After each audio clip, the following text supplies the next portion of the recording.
Good evening, everyone. Now only two topics are left, that is fuel cell and electrochemical series. ठीक है? Last year इसमें corrosion भी था जो अभी निकाल दिया. It was there in your 11th standard itself. So only two topics are left. Maybe it may finish today itself. So tomorrow we will start with the new chapter. ठीक है? So now we will start with the fuel cell. As you all know, fuel cell is not there in your syllabus, but still we will do because it is there in JEE and NEET. ठीक है? Am I audible to everybody? Yes, ma'am. Okay. And अभी कोई numericals है नहीं फिलहाल, तो log book नहीं लेकर बैठोगे तब भी चलेगा, कोई इशू नहीं है. ठीक है? So now we will start today a new topic called as fuel cells. ठीक है? What are fuel cells? The cells in which energy of combustion of fuel, okay, energy of combustion of fuel is directly converted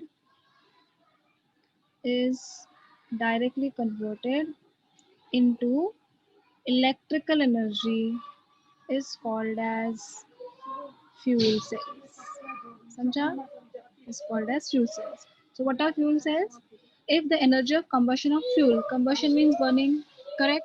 तो अगर आपका fuel in the excess amount of oxygen burn हो रहा है, so it is converted into the electrical energy, means it is used to generate the energy. That time it is called as fuel cell. ठीक है? It is different from the another cell because यहाँ पर क्या होता है, we have to use the reservoirs for the electrodes. जैसे कि मैं आपको यहाँ पे एग्जाम्पल देती हूँ. We are going to use your hydrogen oxygen fuel cells. ठीक है? We are going to use over your hydrogen oxygen fuel cell. क्या करना है यहाँ पर? You have to take a tank, और यहाँ पर ना हम लोग क्या लेंगे, सिलेंडर्स लेंगे, because these are the gas. Correct? So I am going to use your cylinder. आपके बुक में भी डायग्राम है, ऑलमोस्ट ऐसा ही है, बस मैं यहाँ पे खाली सिलेंडर बना रही हूँ. और यहाँ से इनलेट्स रहेंगे जिसकी वजह से आप गैस को इंसर्ट कर सकते हो. तो यहाँ पर से जाएगा ऑक्सीजन गैस, यहाँ पर से जाएगा हाइड्रोजन गैस. ठीक है? And you have to put this into the hot aqueous solution of QH. Correct? In this case oxygen जो है it will connected to the cathode, मतलब positive terminal, and hydrogen will be connected to the anode, मतलब negative terminal. तो कैसे याद रखने का? देखो, हाइड्रोजन ऑक्सीजन फ्यूल सेल, तो हाइड्रोजन लेफ्ट में, ऑक्सीजन राइट में. Correct? It is also a type of galvanic cell. देखो क्या बोलेंगे, the galvanic cell in which energy of combustion of fuel is directly converted into the electrical energy is called as fuel cell. समझा? अभी यहाँ से आप क्या करोगे, continuously we are going to bubble oxygen gas, here continuously we are going to bubble which gas? Hydrogen gas. ठीक है? Now I am going to write down here reaction, oxidation, half reaction. Oxidation takes place at anode, मतलब hydrogen का oxidation हो जाएगा. How will it takes place? देखो, 2 hydrogen plus 4 OH minus बराबर है 4 OH minus किधर से आया? फ्रॉम हियर, अल्कली से. It will form 4 water and 4 electrons will evolve. अभी देखो आपके पास कुछ ऑप्शन नहीं है, तो आपको ये रिएक्शन सिर्फ बाय हार्ट करनी पड़ेगी. तो हाइड्रोजन यहाँ पे 0 पे था और यहाँ पर ये हो गया +1 में, तो इसका क्या हो गया? ऑक्सीडेशन. ठीक है? Then I am going to write down here reduction, half reaction. ठीक है? रिडक्शन किसका हो जाएगा? ऑक्सीजन का. So what is happening over here? Oxygen combines with water and 4 electrons. Water किधर से आया? I have written over here ना, aqueous KOH, यहाँ से आ गया. It will form 4 OH minus. So what is the overall cell reaction here? देखो क्या क्या कैंसिल हो जाएगा? 4 OH minus 4 OH minus, 4 electron 4 electron. ठीक है? यहाँ पे देखो 4 वाटर है, यहाँ पे 2 वाटर है, तो ये 2 चला जाएगा. यहाँ पे क्या बचा? 2. अंडरस्टूड? सो यहाँ पे क्या बच गया? अभी 2H2 plus O2 gives you 2 molecules of water. समझा? तो ये आपका फ्यूल था, hydrogen fuel. It is burning in presence of excess of oxygen. मतलब burning of fuel is giving you electrical energy. अब इस फ्यूल की एकदम खास बात क्या है पता है? जो आपका बाय प्रोडक्ट है, it is water. तो it is not ऐसे क्या बोलते हैं, environmental friendly है ये. Understood? So it is not causing any pollution to the environment. समझा? ये सबसे important part है. Fuel cell सबको समझा? What is fuel cell? Energy of combustion of fuel is directly converted into the electrical energy. So we are going to use here hydrogen oxygen fuel cell. Hydrogen will act as an anode, oxygen will act as a cathode. Continuously you have to bubble over here into the solution of aqueous KOH solution. If you see the reaction, सबको समझा? यहाँ पे 4 water था बच्चों, ठीक है? तो यहाँ से 2 चला जाएगा ना, 2 बचेगा क्योंकि यहाँ से 2 कैंसिल हो गया. तो देखो क्या लिखा था, energy of combustion of fuel, combustion mean burning, तो burning of fuel is giving you electrical energy. इतना क्लियर? ठीक है. Now what is the advantage of this? In this case, you're not supposed to discard or consuming of the chemicals. You're not supposed to do that. बाकी cells में कैसे था? Chemicals को फेंको, discard करो. In this case, nothing is like that because everything is a gas. So discard is not there. You're not supposed to discard all of the chemicals. Point number 2, सबसे important part है. It is non-polluting. See, what is a byproduct? It is your water. So it is non-polluting. Only the byproduct is your water. Third thing is it provides 70% of the efficiency. ठीक है, which is twice than the thermal plant. Thermal plant जो हम use करते हैं उससे 70% ज्यादा है, मतलब ऑलमोस्ट उसका डबल है. Understood that? So that is the most important part of the fuel cell. अभी इसका सिर्फ एक ड्रॉबैक क्या है? We have to handle the gases. And hydrogen gas is very hazardous. It is very dangerous to handle. समझा? यही एक drawback है, बाकी इसमें कुछ ऐसे प्रॉब्लम नहीं है. ठीक है. And what are the applications of the fuel cells? Application अगर हम पढ़े तो it is having lots of application in our day to day life. It is used in the experimental basis of automobiles. ठीक है. It is used in the experimental basis means nowadays they are trying to use the hydrogen oxygen fuel cell into the automobiles as they are not causing any environmental pollution. Point number 2, it can also used as a power supply in the space program. ठीक है. Astronauts will take this fuel cells along with them. और होता क्या है पता है? ये जो वाटर निकलता है ना, इसको वो कंडेंस करते हैं और ये पानी पीते हैं. मतलब see, it is so pure water. It is used for the drinking purpose of astronauts.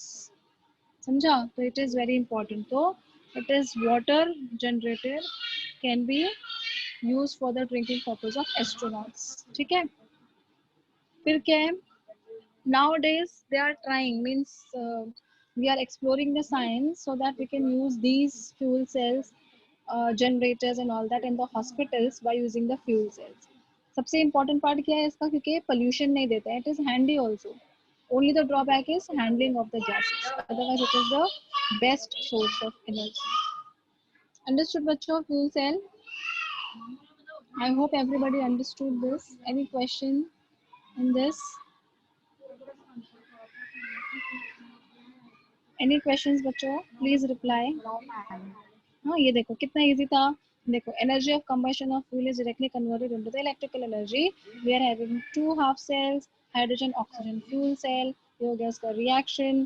What is the advantage of this? There is no discard of the chemical. It is non-polluting. It gives 70% efficiency.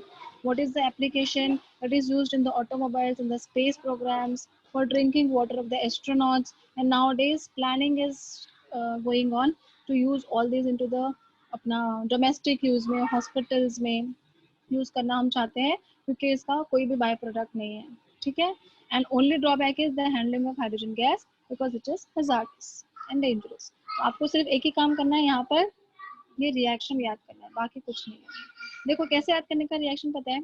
अपने को पता है ना कि combustion is giving you water, H2 plus O2 gives you water. तो अभी ये ऐसा अरेंज करने का, 2H2 4H माइनस, ये कैंसिल, 4 इलेक्ट्रॉन्स कैंसिल, यहाँ पर 4 water, यहाँ पे 2 water. I hope everybody clear with this. Any question?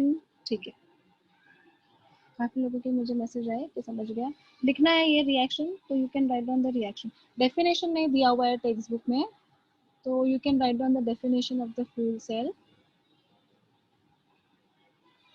Yes, Divesh, correct. PV accumulator is also called as lead acid batteries. Absolutely correct.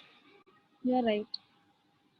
Lead accumulators or lead batteries, which are used in the automobiles and the especially in the generators and the inverters, it is used.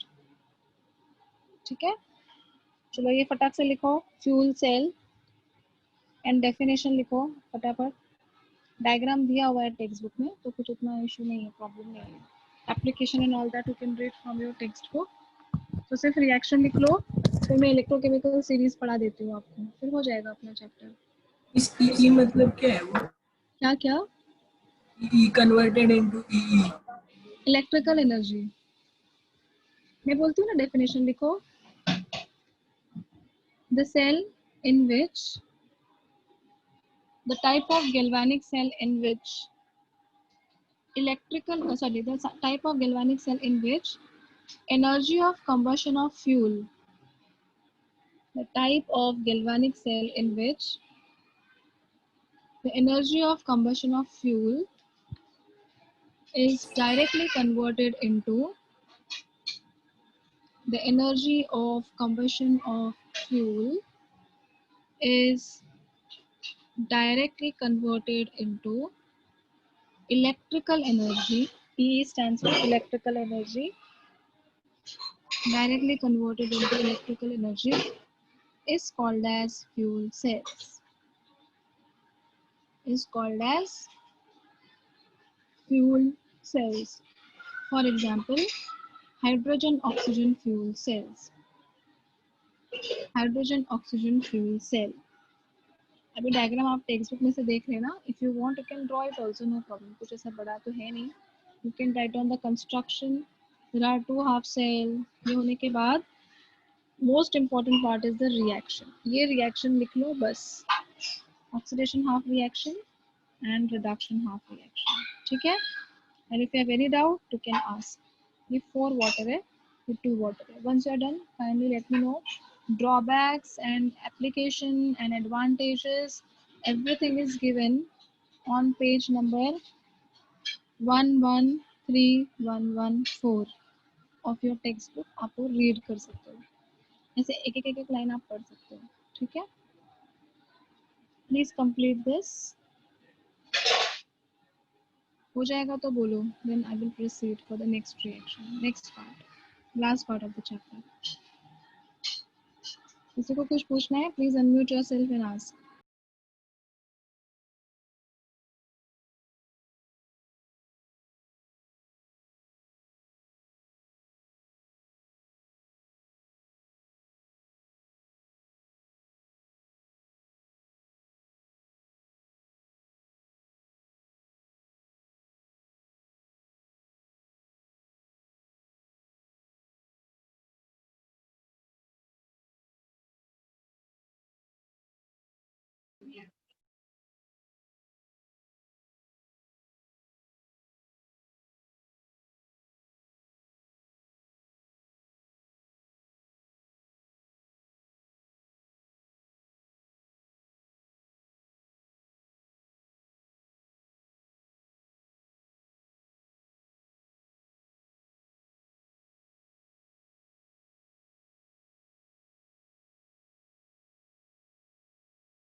Done बच्चों.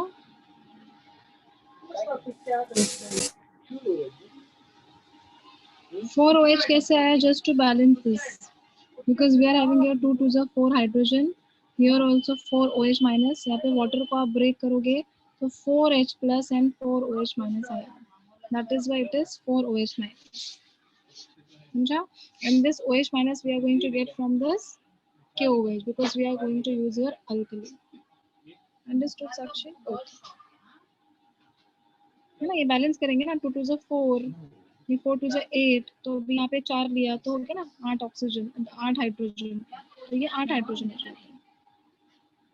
फिर देखो 4 oxygen, ये देखो यहाँ पे 4 oxygen, तो balance करने के लिए यहाँ पे 4OH ले. बेसिकली ये सिर्फ OH माइनस ही लेंगे जो यहाँ से आएगा KOH से. फिनिश बच्चों, I hope it is very clear to you all. Fuel cells किसी को कुछ डाउट है, कुछ पूछना है?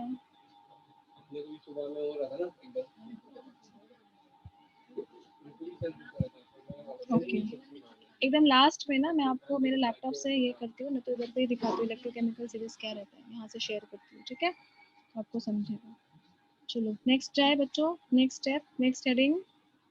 Now we are going to study electrochemical series or EMF series. Just give me a second. I'll just turn on my page.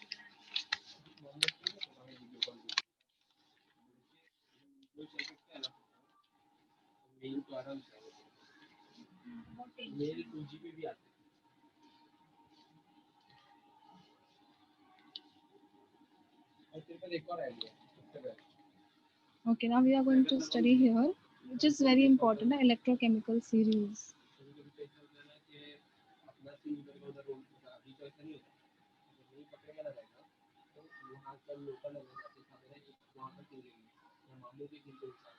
Or it is also called as electromotive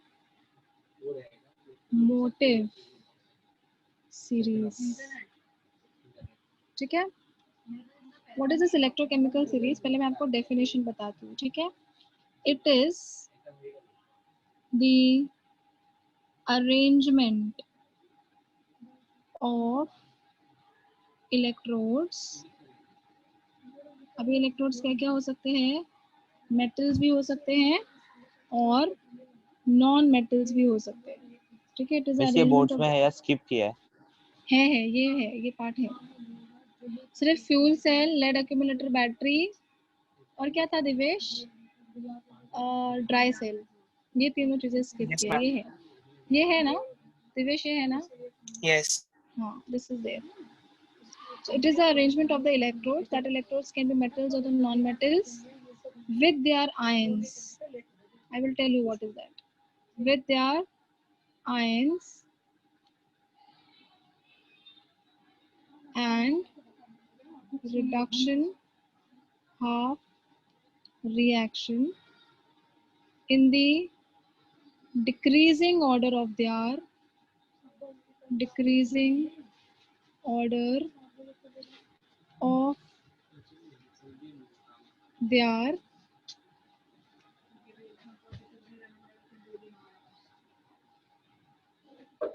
standard potential. ठीक है, in the decreasing order of their क्या बोल सकते हैं? reduction standard potential.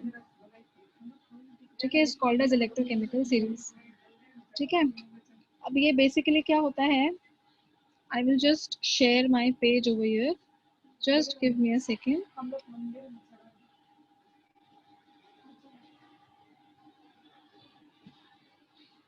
Just give me a second. तब तक ये definition copy करो आपके नोटबुक में, मैं पेज शेयर करती हूँ. ठीक है.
पेज दिख रहा है टेक्स्ट बुक का?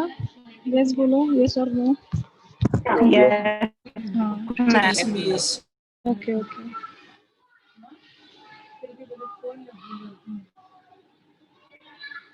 इसका पेज नंबर क्या है? 114 ना?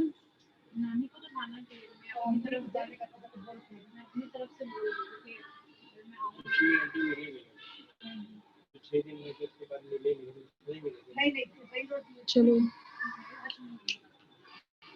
Just a minute. ये कैसा पेज चेंज हो रहा है फालतू? एक मिनट।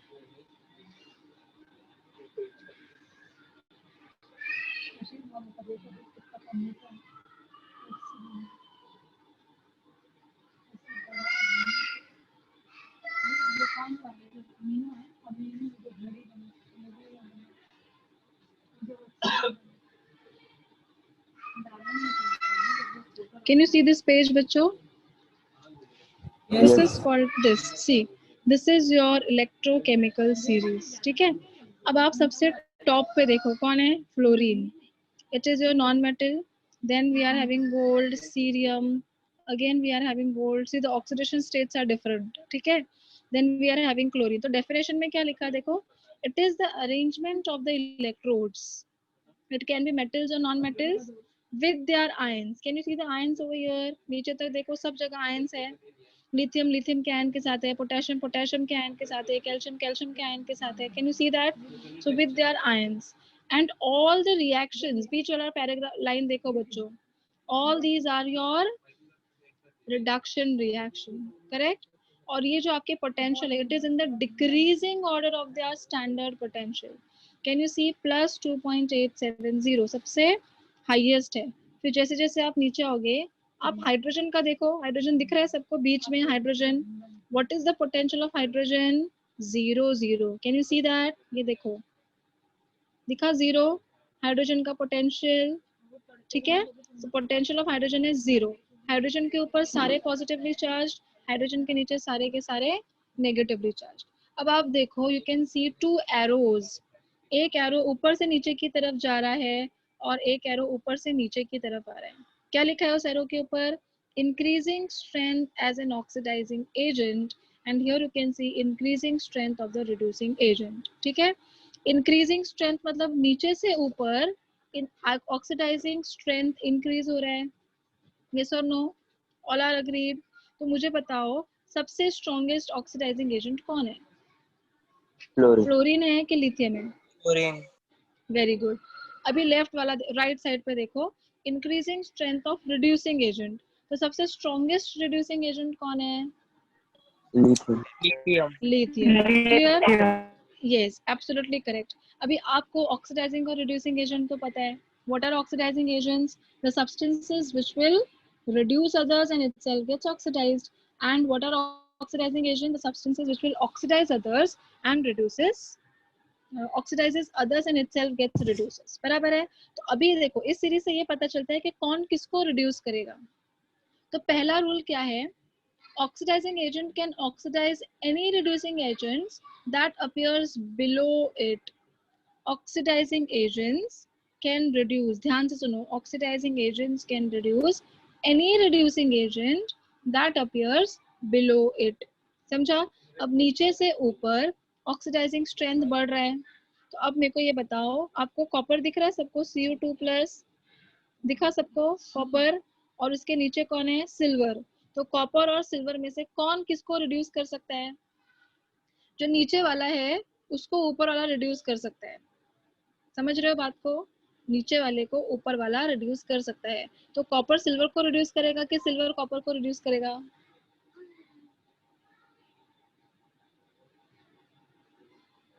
हेलो? सिल्वर करेगा ना मैम? करेक्ट. नहीं, सिल्वर नहीं करेगा, कॉपर करेगा ना. कॉपर नीचे वाले को रिड्यूस कर सकता है. देखो, an oxidizing agent can oxidize any reducing agent that appears below it. हाँ, मैंने क्वेश्चन क्या पूछा? ऑक्सीडाइज पूछा कि रिड्यूस पूछा था?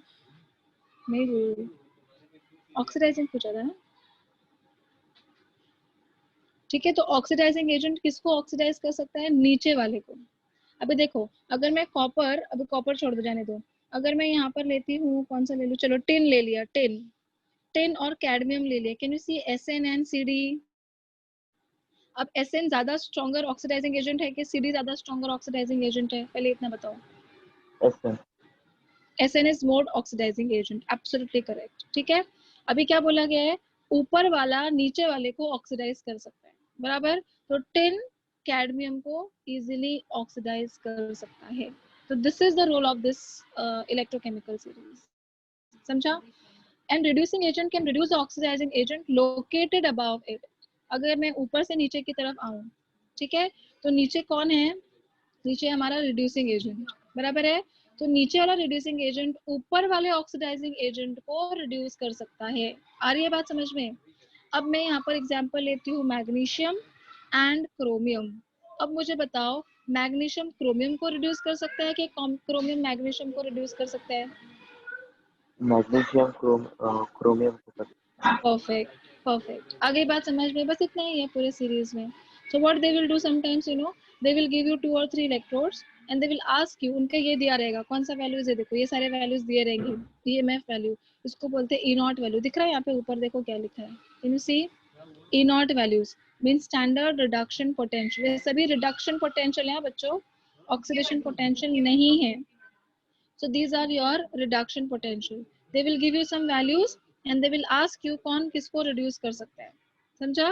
तो ये सबसे simple चीज है and this is only the application of this electrochemical series. आई बात समझ में सबको अच्छे से? So with the help of this you can find out. देखो, if we'll talk about Fe, correct? तो मुझे बताओ कि अगर मैंने यहाँ पे लिखा 3 एलिमेंट, निकल, Fe एंड एल्यूमिनियम, दिखा सबको, निकल, Fe एंड एल्यूमिनियम। मुझे बताओ सबसे स्ट्रॉन्गर ऑक्सीडाइजिंग एजेंट कौन है? निकल। Very good. उसके बाद Fe ना, हाँ, उसके बाद एल्यूमिनियम। ओके, तो मैं ऐसे बोल सकती हूँ कि निकल Fe को ऑक्सीडाइज कर सकता है क्योंकि पावरफुल निकल है, नीचे वाले को ऑक्सीडाइज कर सकता है, बराबर? यस और नो? Yes ma'am.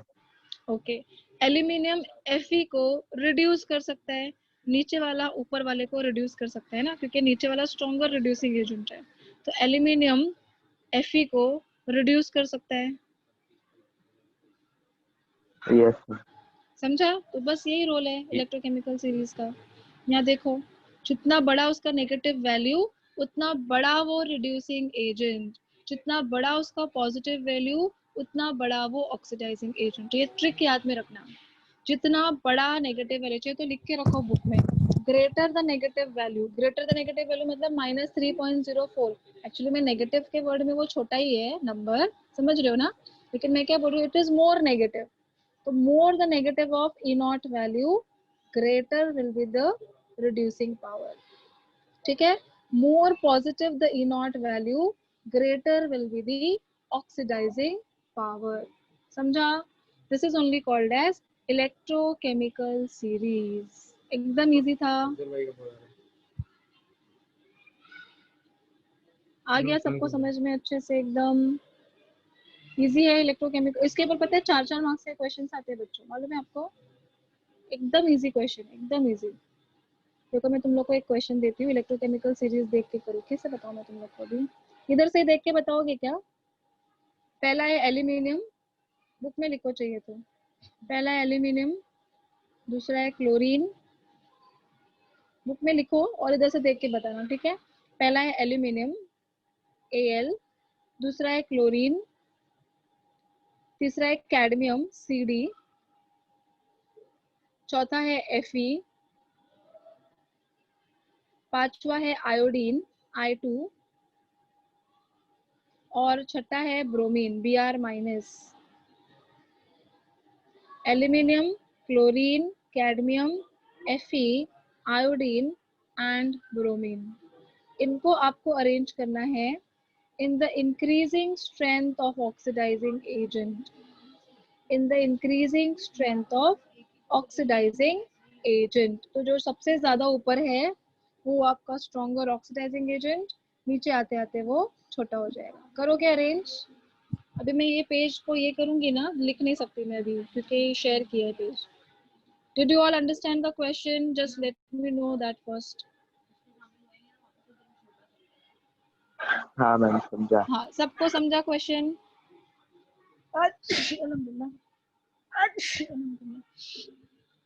ठीक है, आपको अरेंज करना है in the increasing strength of your oxidising agent. तो जितना ऊपर वाला है वो उतना स्ट्रॉन्गर ऑक्सीडाइजिंग एजेंट, और मैंने क्या अभी यहाँ पे ना आपके टेक्स्ट बुक में उनके वैल्यूज भी दिए हुए हैं। तो जितना ज्यादा पॉजिटिव वैल्यू होगा उतना स्ट्रॉन्गर वो ऑक्सीडाइजिंग एजेंट, लिख के ही रखो ये। और जितना ज्यादा नेगेटिव वैल्यू होगा उतना ज्यादा वो रिड्यूसिंग एजेंट। तो अभी अरेंज करो in the increasing strength of oxidising agent, मतलब छोटे से बड़ा, मतलब नीचे से ऊपर की तरफ जाओ। You will get just 2 minutes to arrange that. You can see the electrochemical series. मैंने बोला aluminium, chlorine, cadmium, Fe, iodine and bromine. Arrange that and tell me your answers.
चलो आ गया क्या बच्चों आंसर? मुझे बहुत अलग अलग आंसर आ गए सबके। रिड्यूसिंग एजेंट क्या पूछा था मैंने? ऑक्सीडाइजिंग एजेंट डिक्रीजिंग ऑर्डर ना। अभी सबसे नीचे कौन है? एल्यूमिनियम, कैडमियम, Fe, आयोडीन और ब्रोमीन में से सबसे नीचे कौन है? कैडमियम।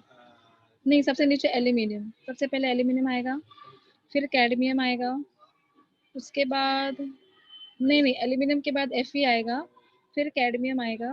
बराबर बोल रही हूँ ना मैं? Aluminium, Fe, cadmium. इंक्रीजिंग था हाँ, छोटे से बड़ा ना, नीचे से ऊपर जाएंगे ना दिवेश। बराबर बोल रही हूँ ना मैं? अच्छा तुमने उल्टा लिख दिया, कोई बात नहीं। Aluminium, Fe, cadmium, iodine, bromine and chlorine.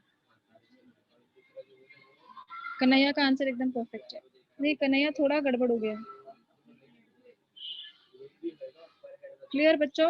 I hope you understood the electrochemical series. किसको नहीं समझा ये बोलो पहले। पक्का समझ आ गया? Everybody what is electrochemical series?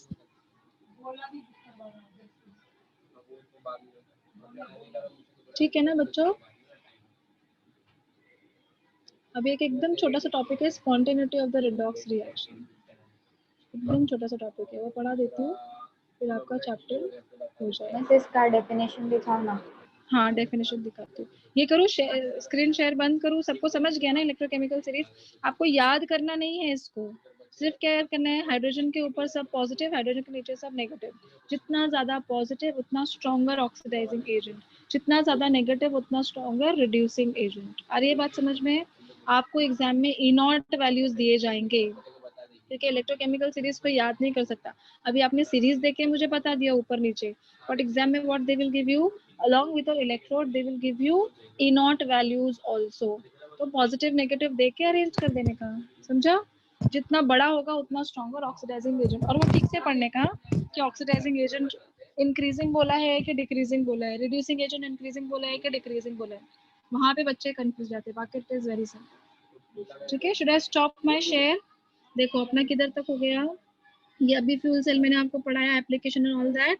ये रहा देखो इलेक्ट्रोकेमिकल सीरीज, इसका डेफिनेशन में देती हूँ आपको, ये सब लिखा हुआ है सारा, E naught values and all that.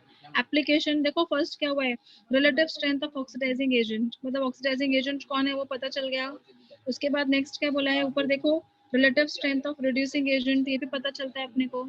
ठीक है, ये स्पॉन्टेनिटी पढ़ाना बाकी है, मैं भी पढ़ाती हूँ थोड़ी देर में। जनरल रूल्स देखो क्या बोला है, an oxidizing agent can oxidize any reducing agent that appears below it। और सेकंड पॉइंट में क्या बोला है, a reducing agent can reduce any oxidizing agent which is above it। आया समझ में? और उसके बाद ये लास्ट वाला जो पार्ट था that is your electrochemical series, आपका चैप्टर खत्म हो गया। ठीक है बच्चों, तो अभी मैं आपको खाली स्पॉन्टेनिटी पढ़ा देती हूँ, मुझे 2 मिनट दे दो। किसी को कुछ डाउट है इलेक्ट्रोकेमिकल सीरीज में? I hope everybody is very very clear. Yes ma'am. ठीक है, ओके चलो मैं स्टॉप करती हूँ। स्टॉप हो गया share. Now I will tell you what is the spontaneity of the reaction. ठीक है, what is the spontaneity of redox reaction, मतलब कैसे पता चलेगा कि मेरा रिडॉक्स रिएक्शन जो हुआ है वो स्पॉन्टेनियस है या नॉन स्पॉन्टेनियस है। ठीक है, for that I will give you a very simple example of magnesium. ठीक है, Mg कहाँ लिखा है भाई, चलो ठीक है, we ask a standard condition would Ag, अच्छा ठीक है, तो अभी दिया क्या है पता है अपने को, Mg2 plus 2 electrons gives you Mg solid। ठीक है, और उसके बाद Ag plus electron Ag solid। ठीक है बच्चों, अब इसमें ना E नॉट ऑफ Mg जो फिक्स्ड वैल्यू है कितना दिया हुआ है, just let me check once. Mg का वैल्यू दिया हुआ है -2.37 वोल्ट, ये सीरीज में से निकाला मैंने। ठीक है, and E naught of Ag is given as Ag किधर गया, 0.799 वोल्ट। ठीक है बच्चों, ये दोनों चीजें दी गई है, बट अभी उन लोगों ने बोला क्या है पता है कि my cell is constructed in such a manner that this magnesium is anode। ठीक है, what is my magnesium, it is anode and silver is my cathode। इतना समझा? मुझे दिया क्या है, ये दोनों चीजें दी हुई है which is from your electrochemical series, reduction reaction and reduction potential। ठीक है, this is also reduction reaction and reduction potential, but बोला क्या है कि magnesium is my anode and silver is my cathode। तो अगर मैं इसको अरेंज करूंगी, मैग्नीशियम अगर एनोड है तो एनोड के हिसाब से ये रिएक्शन रॉन्ग हो गया कि नहीं, क्योंकि एनोड पे हमेशा क्या होता है, oxidation। So according to anode this reaction is ulta, so what I am going to write down here, Mg solid gives you Mg2 plus 2 electrons, और मेरा अब E naught of Mg हो जाएगा +2.37 वोल्ट। और सिल्वर तो बराबर है ना, सिल्वर का तो रिडक्शन ही होगा, तो इसका वैल्यू तो एकदम करेक्ट है, समझा? तो E naught of silver is same, I will write down 0.799 volt. अब इसको ऐड करके जो मेरा आंसर आएगा it will be in positive, yes और नो? मेरा आंसर पॉजिटिव आया ना, E naught of total is positive, correct? E naught of the cell कैसे निकालते हैं हम लोग, अच्छा चलो E naught of the cell निकालते हैं। चलो, what is E naught of the cell, E naught of the cell is equals to E naught of cathode। अब cathode क्या है, silver, minus E naught of anode is magnesium. चलो silver का value कितना था, 2.37 माइनस 0.799, तो भी मेरा आंसर पॉजिटिव में आएगा कि नहीं, क्योंकि नंबर बड़ा है। If my value is positive my reaction is spontaneous. और अगर ई नॉट ये अरेंज करने के बाद नेगेटिव आता है मतलब my reaction is non spontaneous. बस इतना ही था, मैम समझा? वो एमजी वाला रिपीट करो ना। हाँ, yes, what I am saying over here, देखो Mg2 प्लस ये नहीं मैम, वो प्लस नीचे 2। वाला एनोड और कैथोड के नीचे वो स्टेप है ना एमजी का, हाँ हाँ हाँ, वो वही वही बता पॉजिटिव रही कैसा है? हूँ। हाँ बताती हूँ, देखो ये मेरा, ये समझा ये कैसे आया, from the series they have given us, बराबर। हाँ बट यस उन्होंने क्या बोला है अभी कि माय मैग्नीशियम इज एनोड, मैंने मैग्नीशियम को एनोड को कनेक्ट किया है and I have yes connected my silver to cathode, बराबर। चलो यस कर दिया कनेक्ट अभी। अब हाँ क्वेश्चन क्या है कि ये जो रिएक्शन है बच्चा, ये कौन सा रिएक्शन है, रिडक्शन,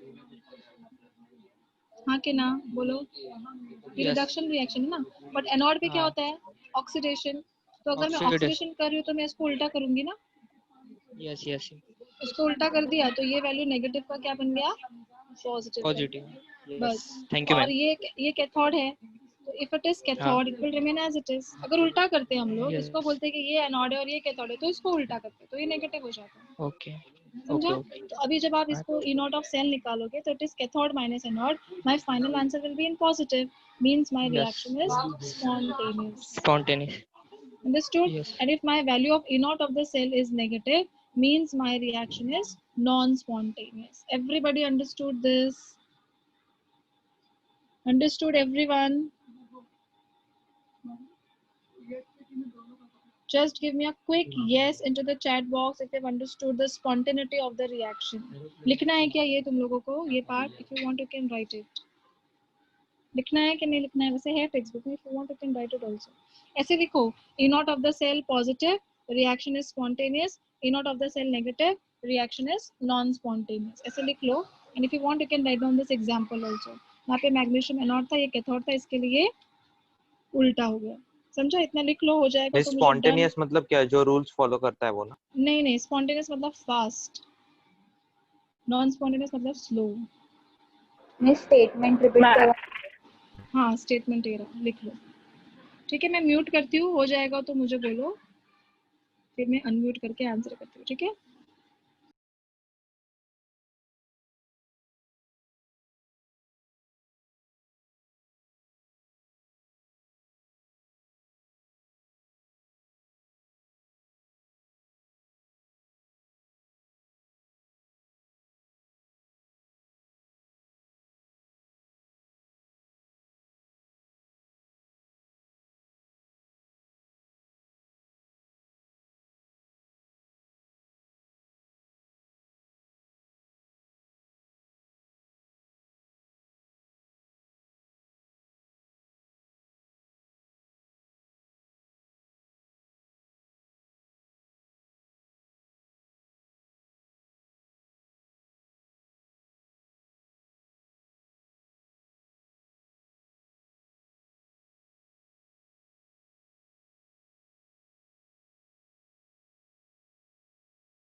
मिस अगर हम लोग दोनों को अलग अलग लिखेंगे तो दोनों भी सेम सेम रिएक्शन हो जाएगा ना? किसको? इसको? मिस ये एमजी को, हाँ मिस। नहीं, अभी मैंने क्या बोला, ये तो अलग अलग है तो वो बराबर ही है ना, क्योंकि हम लोगों ने रिडक्शन पोटेंशियल लिखा है। जब आप सिंगल इलेक्ट्रॉन रिप्रेजेंट करते हो तो it is always a reduction reaction, तो ये अपना कैथोड होता है।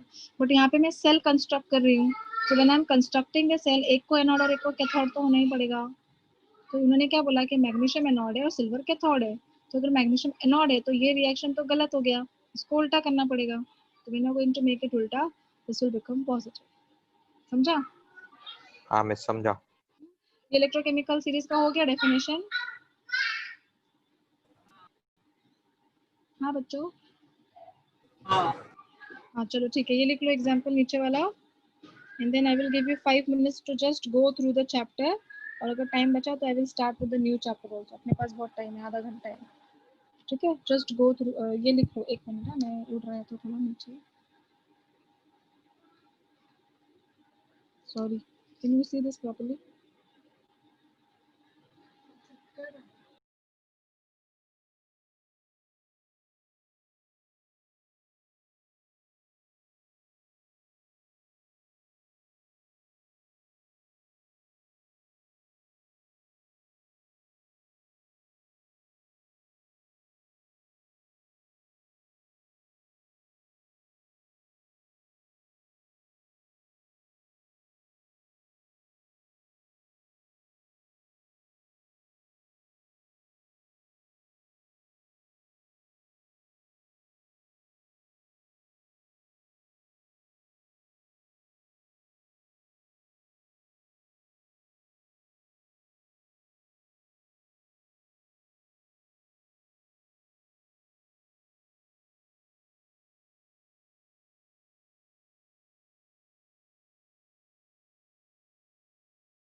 I think everybody has completed.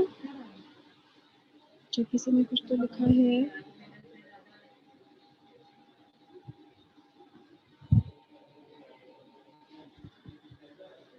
साक्षी देखो, E not of cathode, cathode कौन है इसमें? सिल्वर है ना, तो you are going to write down here. हाँ मैंने उल्टा बोल दिया, sorry sorry, you are right. 0.799 minus 2.37, मतलब समथिंग लाइक दैट, समझा? तो इन शॉर्ट मुझे क्या बोलना था कि अगर ई नॉट आपका नेगेटिव आता है तो it is non spontaneous, and if E not is positive it is a spontaneous reaction. You are right, it is 0.799 minus 2.73, बराबर है। तो मेरा आंसर नेगेटिव में आएगा, मतलब E not of the cell will be negative, so my reaction is non spontaneous. बराबर है साक्षी तुम्हारा, करेक्ट। अंडरस्टूड ना बच्चों? सिर्फ याद क्या रखना है, if E not of the cell is positive spontaneous, E naught of the cell negative non spontaneous, ये ध्यान में रखना है। और उसको कैसे रिवर्स करना है वो समझ में आ गया। अगर मैंने बोला होता है कि ये एनोड है और ये कैथोड है तो हम लोग इसको रिवर्स करते हैं, इसको नहीं करते। Got everybody? Any questions? So here we have completed with the whole chapter along with the numericals and everything। ठीक है, मैंने ऑलमोस्ट मैक्सिमम न्यूमेरिकल्स लिए, मैक्सिमम मतलब सभी ले लिए, कुछ ऐसे बचाया ही नहीं है तुम लोग को होमवर्क के लिए। ठीक है, तो अभी मैं आपको 10 मिनट्स दे रही हूँ। 10 मिनट्स बहुत ज़्यादा हो गया, 5 मिनट भी ठीक है, या 10 मिनट्स जो भी है, just go through the chapter. किसी को कुछ डाउट होगा, कुछ नहीं समझा होगा, anything which you want to repeat, any sum, any numerical, you can ask. अगर आप लोग उसमें कंफर्टेबल हो गए तो मैं फिर नेक्स्ट चैप्टर चालू करती हूँ, केमिकल काइनेटिक्स। उसका इंट्रोडक्शन तो दे देती हूँ because we have half an hour. ठीक है, how much time you need to repeat to read?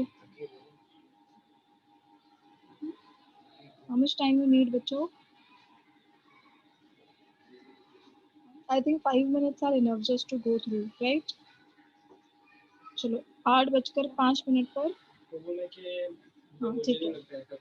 सो 8:05 पर, फिर भी मैंने आपको 7 मिनट्स दिए। 9:05 पर I am going to start with the chapter chemical kinetics. ठीक है, जस्ट गो थ्रू।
चलो बच्चों, any doubts, any question? Okay, SH3 ठीक है।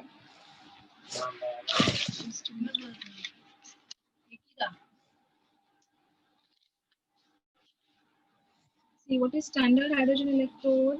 It is a primary reference electrode whose potential is arbitrarily taken as equals to 0. So what you have to do over here is you have to take a cell, okay? In this cell, you will take one wire. It is connected plan change करने के बारे में पढ़े तो नहीं चलेगा। this is glass jar. One molar H plus ions. यहाँ से आप हाइड्रोजन गैस बबल करोगे at 1 atmospheric pressure, ठीक है? And this is a glass droplet. So what they say, when the hydrogen gas is bubbled at 1 atmospheric pressure, और यहाँ पर आप लोगे platinum plate, so that surface area is low, so more amount of gas will get absorbed on this. Okay, and it is dipped inside a solution of 1 molar H plus ions. तो अगर मैं इसको construct करूँगी तो क्या लिया? Platinum. Hello,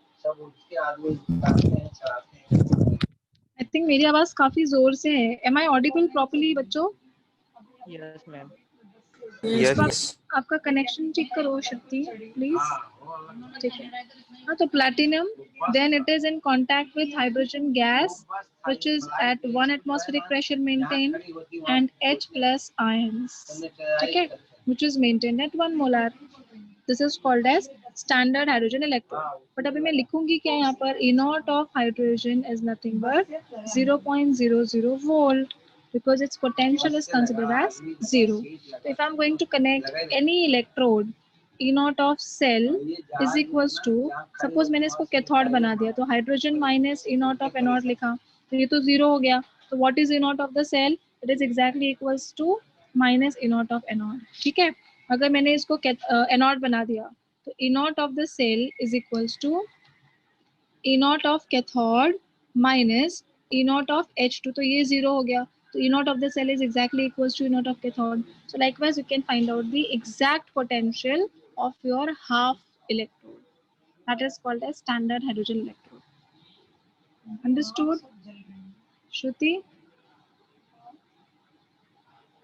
Okay. Any other questions बच्चों? किसी को और कुछ डाउट है, कुछ पूछना है? चलो ठीक है। अभी मैं एकदम छोटा सा इंट्रोडक्शन दे देती हूँ केमिकल काइनेटिक्स का। It is also very important and interesting chapter. So I am going to start with chapter number 6। आपके कितने चैप्टर हो गए ना? Second, third, fourth, fifth, 4 chapter हो गए, 5वां है। So we will start with the chemical kinetics, ठीक है? काइनेटिक्स का मतलब क्या होता है? मूवमेंट, ठीक है? So first of all, why this chemical kinetic is important? First thing is, it will tell you about the rate of reaction. ठीक है? Rate of reaction means time required for a particular reactant to convert into the product. It is called as rate of reaction. ठीक है? Point number 2, it will tell you about the mechanism of the reaction. It will tell you about the feasibility of the reaction. I will tell you all the meaning of that. Feasibility of the reaction. Rate means time. ठीक है? Suppose I want to do some reaction and my age is suppose 45. ठीक है? और मुझे ऐसा reaction करना है जिसको कंप्लीट करने के लिए मुझे 50 साल लगेंगे, तो मैं रिस्क लूंगी क्या ये रिएक्शन करने का?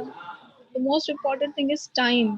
अभी आप अगर चावल भी पकाने जाओगे तो आपको पता होना चाहिए ना कि 10 मिनट में चावल पक जाता है। अगर आप उसके पहले जाओ तो it will not cook properly, और उसके बाद गए तो it will be in the form of ऐसे ब्लैक कलर का हो जाएगा, काला हो जाएगा, जल जाएगा, ठीक है? So time is very important. Second thing is mechanism. Mechanism मतलब देखो thermodynamics में क्या था? It deals only with the initial and the final step. But यहाँ पर you have to do all the things. What is the temperature? What is the pressure? What is the number of moles? How many steps are involved? कौन सा slow step था? कौन सा fast step था? Everything you are going to study in detail. That is dealing with the mechanism of the reaction. And last thing is it will tell you about the feasibility, means what is the possibility of the reaction. ठीक है? Suppose the best example is I want to make tea. तो tea के लिए condition क्या है? मुझे उसको fridge में नहीं रखना है, मुझे उसको बर्नर पे रखना है, ठीक है। अगर मैं बोलूँ कि I want to make an ice cream, I cannot keep it on the burner. I have to keep it in the fridge. समझ रहे हो? So depending upon the reaction with, depending upon the condition, you have to select the possibility of the reaction as well. ठीक है? That is why chemical kinetics is important. It will tell you एकदम बारीक सारीक सा detail of your reaction. ठीक है? Introduction is clear. So that is why chemical kinetics is very very important. आपने school में पढ़ा होगा 10th standard में एकदम थोड़ा सा chemical kinetics. So in that there are some terms which you should know. First is called as rate of reaction. Rate of reaction means rate of change of concentration. Rate of reaction means rate of change of concentration. मतलब delta C by T, concentration change हो गया, concentration change होने का time जितना लगा उसको बोलेंगे rate of the reaction. Correct? Suppose I am taking over a reactant.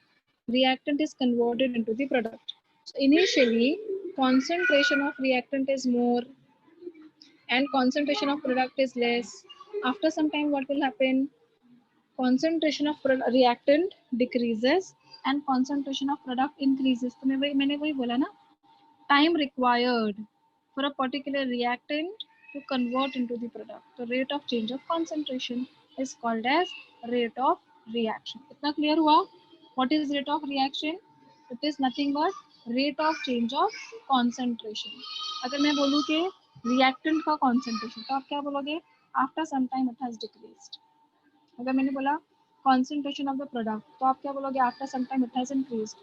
So it is rate of change of concentration either for the product or for the reactant. That is called as rate of the reaction. ठीक है, ये हो गया पहला definition. अभी आज लिखना कुछ नहीं है, कल लिखेंगे, अभी मैं सिर्फ पढ़ा रही हूँ. Next is average rate of the reaction. What is average rate of the reaction? अभी देखो, हाँ, delta C by delta T. What, क्या डिफरेंस दिख रहा है आपको? एवरेज रेट मतलब at a particular, correct, at a particular time interval we will go and check. Suppose मैंने select किया एक reaction जिसको करने में 12 घंटे लगते हैं, 12 hours. तो मैं select करूंगी कि after every hour I am going to check it. तो मैं कितने बार check करूंगी? 12 बार check करूंगी ना. तो एक एक घंटे का interval है, तो यहाँ पे delta t is 1 hour. ठीक है? So it is nothing but rate of change in the concentration, that is reactant of the product, divided by time interval. आपको बोला गया है कि भाई आपने लैब में एक रिएक्शन लगाया है, आप वहाँ पे जाओ और हर आधे घंटे के बाद या हर 1 घंटे के बाद आप चेक करो. देयर आर सम रिएक्शंस जिसको चेक करने के लिए महीनों लगते हैं, तो लोग 1-1 महीने के बाद चेक करते हैं, 1-1 वीक के बाद चेक करते हैं. तो at a particular distance, at a particular time you have to go there and you have to check it. So ये हो गया delta C by delta T. Clear? अब अगर मैंने यहाँ पे लिखा कि I have a reactant A is converting into the product B. ठीक है, बहुत सिंपल है. अब इसका एवरेज रेट कैसे लिखेंगे? तो मैं यहाँ पे लिखूँ, एक मिनट, मैं पेज पे लिखती हूँ.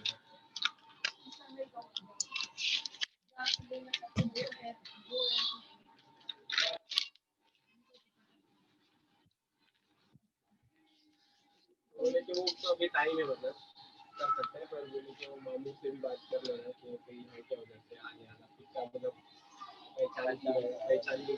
देखो, अब अगर मैंने बोला कि I have a reactant A that is converted into the B, अभी मुझे क्या करना है कि इसका average rate of the reaction लिखना. ध्यान दो, एवरेज रेट ऑफ कंजम्पशन. ठीक है, एवरेज रेट ऑफ कंजम्पशन, और can I write down disappearance. ठीक है, डिसअपियरेंस ऑफ ए, क्योंकि ए डिसअपियर होगा ना, रिएक्टेंट है, तो मैं कैसे लिखूंगी? Minus delta concentration of A by delta T. Minus क्यों लिखा? क्योंकि डिसअपियर हो रहा है. उसके बाद मैं क्या लिखूंगी? एवरेज रेट ऑफ फॉर्मेशन, और you can write down appearance. जितने देर में ये रिएक्टेंट खत्म होगा उतने देर में प्रोडक्ट बनेगा. तो मैं यहाँ पे लिखूंगी plus delta concentration of A by delta T. All are agreed? समझा सबको? कंजम्पशन वर्ड भी यूज कर सकते हो, डिसअपियरेंस भी यूज कर सकते हो. यहाँ पे फॉर्मेशन भी यूज कर सकते हो, अपीयरेंस भी यूज कर सकते हो। नेगेटिव क्यों लगाया, इसका कुछ काम नहीं है। नेगेटिव मतलब आपका वर्ड जो है माइनस में हो जाता है। माइनस क्या बताता है कि ये यूज हो गया, प्लस क्या बताता है कि फॉर्म हो गया। तो मैं यहाँ पे लिखूंगी average rate of reaction, average rate of reaction is equals to, देखो सेम रहेगा ना, जितने टाइम पर डिसअपियर होगा उतने टाइम पे अपियर होगा। तो I will write down here minus concentration of A by delta T equal to plus concentration of B by delta T. आया समझ में? सबको समझा? Average rate of the reaction कैसे लिखते हैं? अभी देखो, सपोज मैंने यहाँ पे लिखा A plus B gives you C plus D, तो क्या लिखेंगे? Rate of consumption of A is equals to minus delta concentration of A by delta T, फिर इक्वल टू ये क्या लिखेंगे? Minus delta concentration of B by delta T equal to plus delta concentration of C by delta T plus delta concentration of D by delta T। समझा? सब equal हो गया ना? जितने टाइम पर, हाँ, क्वेश्चन सॉल्व करने के टाइम पर साइन को नहीं लेना है, नहीं लेना है, because rate of the reaction कभी भी नेगेटिव में नहीं जाता, वो मॉड में चला जाएगा। Only the negative sign indicates that these are your reactants, because वो कंज्यूम्ड हो गया, and positive sign indicates that these are your products, क्योंकि वो फॉर्म हो गया। समझा? तो यहाँ पे कैसे लिखेंगे? Rate of consumption of A, फिर ये लिखेंगे rate of consumption of B, फिर ये लिखेंगे rate of formation of C, ये लिखेंगे rate of formation of D, ये लिखेंगे। Average rate of the reaction क्या हो जाएगा? This equal to this equal to this equal to this. समझा? Average rate of the reaction. ठीक है? मैं एक और एकदम छोटी सी चीज नेक्स्ट कल मैं लिखाऊंगी आपको ये सब अच्छे से, so don't worry. Instantaneous rate of reaction, instantaneous मतलब at any time instant will go and check. जैसे मैंने बोला मैंने फ्रिज में आइसक्रीम बनाने के लिए रखा, ठीक है, मम्मी ने आपको बोला कि नहीं 2 घंटे के बाद ही चेक करना, पर हम लोग कितने बेसब्रे हो जाते, 10 बार जाके खोलते, that is instantaneous. At any time interval you will just go and check it. तो वहां पर ना डेल्टा की जगह हो जाता है dc बाय dt। जहाँ पर डेल्टा था वहाँ पर आप क्या लिखोगे? d, और जहाँ पे ये था डेल्टा पे आप लिखोगे t, बाकी सब सेम है। If I am writing here a to b, तो आप क्या लिखोगे? Instantaneous rate of the reaction is equals to minus dA by dt। ठीक है? Formation of this plus dB by dt। Difference समझा? This is at a time interval, this is at any instant. समझा? तो यहाँ पे क्या लिखेंगे? Rate of reaction is equals to minus dA by dt is equals to plus dB by dt। समझा? ठीक है? अब देखो जब एवरेज देंगे ना तो they will specify in the numerical it is average rate of the reaction, और कुछ स्पेसिफाई नहीं किया मतलब it is automatically your instantaneous rate of the reaction. Clear everybody? I hope आपको सबको समझ में आया। ठीक है, तो what is rate of the reaction? देखो अभी तक हमने क्या किया? Rate of the reaction delta C by T, average rate of the reaction delta C by delta T, instantaneous rate of reaction dC by dt। Clear? अब मैंने आपको simple reactions बताए। हाँ, अभी सपोज मैं यहाँ पर कोई ऐसे, एक मिनट पेज भी खत्म हो गया, चलो सपोज मैंने अभी यहाँ पे आपको एक अलग वर्ड बोला कि a plus 2b gives you 3c plus 4d। अब मुझे इसका लिखना है instantaneous rate of the reaction as well as average rate of the reaction। तो ये क्या हो जाएगा? Minus delta dA by delta अच्छे से लिखिए, minus delta by delta T equal to, अब जब ऐसे टर्म्स आएंगे ना बच्चों ऐसे वाले नंबर्स, तो उसको लिखने का माइनस में, -1/2 delta concentration of D bye delta T. समझा? इस माइनस का कोई वैल्यू नहीं है, बट जो भी नंबर होगा उसका रेसिप्रोकल लिखने का, that is equals to plus 1/3 delta C by delta T plus 1/4 delta D by delta T. तो जो भी नंबर आएगा उसका रेसिप्रोकल लिखना। इंस्टेंटेनियस कैसे लिखेंगे? D A by d T equal to -1/2 d B by d T equal to +1/3 d C by d T equal to +1/4 d D by d T. समझा सबको? सो whenever there is this kind of things, ठीक है, आपको numbers आ गए, so that time you are supposed to write down the reciprocal of that number. Clear? सबको समझ आ गया? अभी मतलब ऑफिशियली तो कुछ अच्छे से नहीं लिखा रही हूँ मैं, एकदम सिंपल क्वेश्चन पूछ रही हूँ, वो लिखना तुम लोग, ठीक है? 2N2O 4NO2 प्लस O2, इसका average rate of the reaction and instantaneous rate of the reaction देख लेते हैं। लिखना है कैसे मैं बताती हूँ। Average rate of consumption of N2O is equals to, average लिख लेना तो -1/2 delta N2O divided by delta T, ठीक है? फिर क्या लिखेंगे? Average rate of formation of NO2 क्या हो जाएगा? +1/4 delta NO2 bye delta T। समझा? उसके बाद formation of O2 plus delta O2 by delta T। Average rate of the reaction क्या हो जाएगा? This equal to this equal to this, ठीक है? इंस्टेंटेनियस में क्या हो जाएगा? -1/2 DN2O डिवाइडेड बाय dt। समझा? फिर क्या हो जाएगा? DNO2 bye 1/4 DNO2 bye dt। फिर क्या हो जाएगा? DO2 by dt। Clear everybody? Understood? कैसे लिखते हैं average rate of the reaction and instantaneous rate of the reaction? अभी मैं आपको एक बहुत ही सिंपल सा ये देती हूँ, तुम लोग लिख के बताओ, ठीक है? दोनों का लिखना है, इंस्टेंटेनियस भी लिखना है और एवरेज भी लिखना है। चलो क्वेश्चन है 3I minus plus S2O8 2 minus I3 minus 2SO4 2 minus. तो कैसे लिखेंगे? Rate of consumption of I minus is equal, मैं सिर्फ एक बताती हूँ, -1/3 delta I minus by delta T, और इसका इंस्टेंटेनियस क्या हो जाएगा? DI minus by dt। समझा?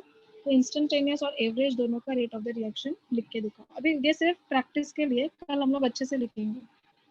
आई am just giving you the introduction. चलो इसका लिखो, आएगा लिखने को? यस और नो?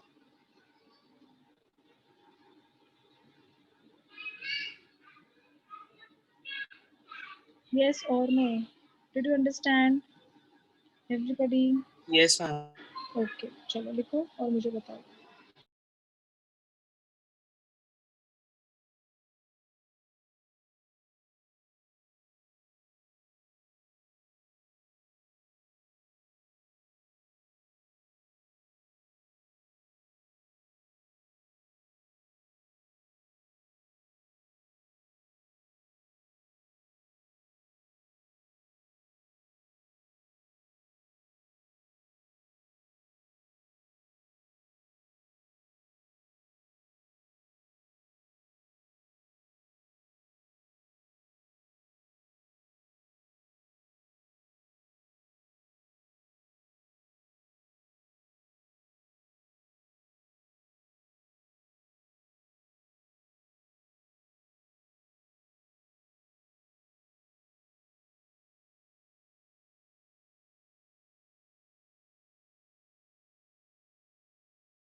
डन एवरीबॉडी बच्चों, हो गया सबका?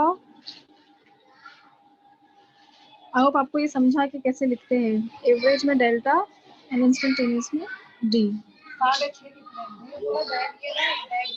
Clear everybody? Hello hello, yes ma'am. Okay. अभी कुछ ऑफिशियली हमने लिखा नहीं है चैप्टर का, सिर्फ प्रैक्टिस के लिए दिया है। Tomorrow at 10:30 I will give you in the writing part also, ठीक है? तब एकदम अच्छे से लिखना सब नोट्स जैसे, ठीक है? कल लिखेंगे सब अच्छे से, 2 पेज हो भी गए सिखा के, एक ग्राफ वो कल सिखाते हैं, ठीक है? चलो I think I should stop now, and करो बच्चों। I hope you everybody understood this. चलो bye bye, good night, take care everybody.